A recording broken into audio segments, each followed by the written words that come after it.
All right, guys, how y'all doing? Today we're going to talk about what I believe is the most important skill set for each position in ESG football. We're going to start at quarterback and go all the way through the defense. So obviously there's a lot of different ways you could build a player, but I'm going to talk about what skill set I believe you have to have and need to prioritize if you're going to play each position in ESG football. But before I do that, I want you guys to go to the store, find that Bummy Flex emote you see right there for 600 VP, and purchase that for me. Support my guy Bummy. It will be greatly appreciated. All right, let's get back to the video. All right, so we're going to start with quarterback, and I believe there's two different quarterback skill sets, and I believe the most important one is dimer. Why do I believe this? Because dimer helps more quarterback stats, okay? Mostly because accuracy is the bulk of the quarterback stats. Gunslinger only helps throw power and deep throw. Arm strength and deep ball, which helps how fast you throw the ball, how far you can throw the ball. Dimer, on the other hand, helps all your accuracies deep, long, and mid, but it's not even the reason I think it's the most important. I believe it's the most important because dimer helps your release. That's how fast you throw the ball. So dimer is the difference between getting sacked on a play or actually getting the ball off and getting a touchdown. So to me, that's invaluable. That's why I believe dimer is the most important skill set a quarterback can have. If you're going to sacrifice either dimer or gunslinger for like a speedster or some on defense, I believe you should sacrifice gunslinger before dimer because of all those reasons. All right. Next. All right, on to the running backs. I believe the most important skill set that a running back can have is bruiser. And bruiser is for the big power backs. And there are several reasons for this. First of all, the other running back skill set is jackrabbit. And bruiser helps your carrying more than jackrabbit does. So if you have a lot of bruisers, you're going to fumble a lot less or fumble less than you will if you have a jackrabbit build. Okay, that's the first thing. You don't want to be turning the ball over. Second thing, with jackrabbit, you're going to have better spins and jukes versus with bruiser, you're just going to have better break tackling in general. So the reason that I'm going to say I will recommend bruiser over jackrabbit in that regard is because spins and jukes are going to take skill. Yes, it's good. You know what I'm saying? They are great in the game, but you have to have skill to use them. If you have bruiser, then you don't need any skill. You're just going to break tackles. You don't really have to do much but cover the ball and get hit and break tackles. All right. So it's a lot less skill involved with a bruiser build back than a jackrabbit build back. All right. So you're going to fumble less and it takes less skill. I mean, that to me, that's a no-brainer. If you have to pick one, the jackrabbit might be more fun, but the bruiser will be a lot easier to use. So in my opinion, the go-to skill set for running backs is bruiser. On to the wide receivers. I believe this might be an unpopular opinion. I think the most important skill set a wide receiver have is route running. Okay. Now, a lot of people right now might tell you, oh, it's skyscraper. Go maul some people. You know what I'm saying? That is easier said than done. It takes some skill to build a tall wide receiver and get skyscraper and position yourself in a way that you're going to jump over the little guys and catch it consistently. Is it good? Absolutely. But I feel like the more down-to-down useful skill set is route runner. Because in man, you're going to get open when you cut using RB or R2 or L1. Your cuts are going to be cleaner, they're going to be faster. You're going to get open. It's going to be hard to hold you in man. And then in zone, it's the exact same thing. You'll be able to cut fast, find open space, and you're going to be able to be a consistent target for your quarterback. And then, but with skyscraper or a tall running back, a tall wide receiver, I'm going to have to throw it up to you and pray you position yourself right this time and I don't throw a pick. Like, you know what I'm saying? But you getting open on a down-to-down basis, that's way more consistent, way more reliable than me throwing it up to a tall guy and hoping he catches it this time and I don't throw a pick, okay? So that's just my opinion. I prefer a route runner over skyscraper, but that very well may be an unpopular opinion. But I think it's the best skill set that a wide receiver can focus their build around. Okay, so now we're on offensive linemen.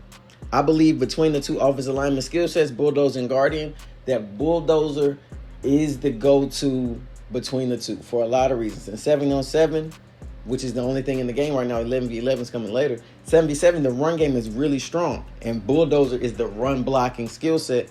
Guarding is the pass blocking one. Okay, so that's the first reason. Running is strong. Y'all may run more than you pass.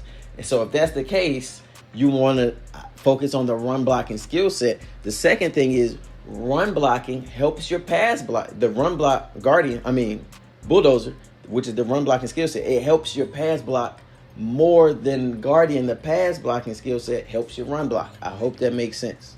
Okay, so you get more pass blocking when you pick the run blocking skill set than you do get run blocking when you pick the pass blocking skill set. All right, if you rewind that a couple times, I promise it'll make sense.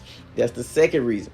The third reason is that a bulldozer helps your offensive block engage and your impact block more than guardian does, and that makes sense. But either way, you get more bang for your buck with with bulldozer, than you do with guardian. Okay, so for those three reasons: one, 7v7 is a run heavy mode, so you're going to want to go with the run blocking skill set. Two, you get more pass blocking stats with the run block skill set than you get run blocking stats with the pass blocking skill set. That's the second reason. And the third reason is bulldozer helps your impact block more than guardian does. All right, so if you're offensive lineman, focus more so on bulldozer than guardian for those three reasons. Okay, now we're on defensive line. And for the same reason I wanted to go with the run blocking skill set for offensive linemen, I'm going to go with the run stopping skill set for defensive linemen, because running the ball is really good in 7v7. There's a lot of space, a lot of open field.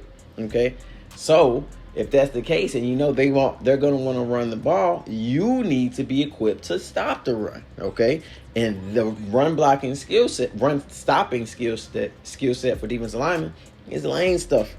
All right, lane stuff is going to help you with your block shed and your defensive block engage, and that's going to help you get off blocks during run plays quickly so you can try and stop the run. And the run is going to start with the defensive line, just like it does in real life. Okay, so run game is strong in 7v7. As a defensive lineman, you're going to need to be able to stop the run. So if I was you, I would focus on lane stuffer so I can help my team stop the run. All right, that's for defensive line. Okay, so now we're on linebacker. This may also be a controversial take. To me, if you have to choose between backbreaker and tackler, I believe you should go backbreaker. For what reason?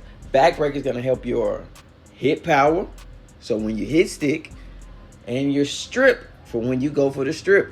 Both of those things have one thing in common. That's causing fumbles, causing turnovers. These are big plays. 7v7 is offensive oriented. Okay? It's hard to get stopped sometimes. So if you can force a fumble on a tackle with a hit stick or a strip, that's game changing. Okay, tackler is obviously really good. It's going to help your tackling the most, and it's going to help you with your pursuit, and it's going to help you with your play recognition so you can't get fooled out by play actions and fakes and stuff like that. Those are really good. Don't get me wrong.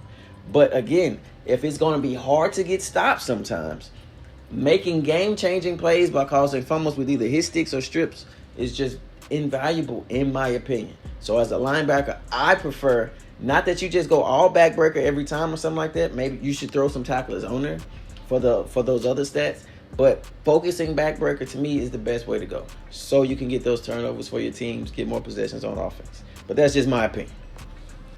All right, in last position, but most definitely not least, that's DB. And I feel like you really can't go wrong with either one of the DB skill sets. They both give you crazy good value.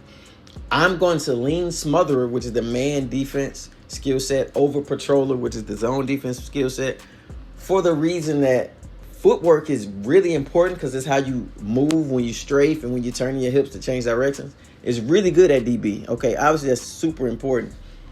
And smotherer helps your field awareness, which is the main thing that patroller helps, a decent amount. So if you just go heavy on the smotherer, your field awareness will still be decent. And I can't necessarily say the same thing for if you go with the zone one, which is patroller. Your footwork is not going to be decent if you just lean heavy into the patroller, okay? Especially if you're a taller receiver that also has to play DB. If you're a taller receiver, I say you just go smotherer, no patrollers. And hopefully you can get that field awareness to around a 70. That's the sweet spot. You should be able to do whatever you need to do with at least a 70 on your field awareness.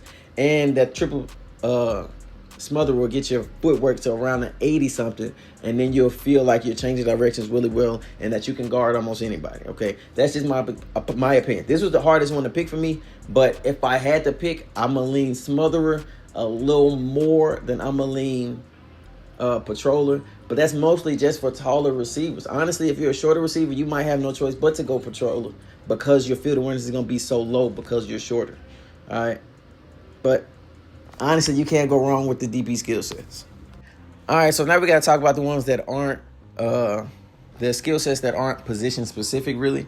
You got speedster, which is going to help you be faster. It's going to help your acceleration. You also have return man, which also helps your speed and acceleration. The difference between the two is that speedster helps you more in the speed column and a little bit less in the acceleration column. And the inverse is true for return man. Is going to give you more acceleration and a little less speed. So you just have to play around with that to see if you prefer the acceleration from return man or you prefer the speed from speedster. But it's probably going to be depending on what position you play, if you're actually playing on returning kicks and stuff like that. So you're just going to have to play around with that one. I don't really have a preference right now. I obviously just go speedster when I play quarterback, but I'm thinking return man will be really good for wide receivers and DBs. But we'll have to wait and see how it plays out. Okay, and last but not least, we have RoboFoot, and this is obviously to help you kick. It's just a kicking skill set. You cannot kick field goals if you don't have at least one RoboFoot. Okay? And kicking an extra point it could be very well be the difference between winning a game and losing a game. Because if you don't have a single RoboFoot on the team and you can't get extra points, you're going to have to score 2 touchdowns and go for 2 and get them 2 times in a row. Or you're going to have 3 possessions to win. But if you have a RoboFoot, one of those touchdowns you can kick an extra point, which should be a gimme, and then only go for it on the other one. And then that'll give you 15. That'll win you the game. But if you don't have a RoboFoot, you don't have that option. Okay. And then on top of that, if you miss the go for 2, if you have a RoboFoot, the next time you get the ball, you don't have to score a touchdown. You can just kick a field goal and win the game. Because you'll either have 12 or 13. And a field goal will give you over 15 or 15 on the dot, and you'll win. So RoboFoot, very important. You just probably want to put it on a lineman because it does give you speed, but it doesn't give you enough speed to justify putting it on like a wide receiver or a running back or something like that. So you probably going to want to throw it on a lineman so you guys can have a consistent kicker, and I promise you will win more games if somebody on your team has a RoboFoot. Okay, so that's all the skill set, guys. Appreciate you for listening.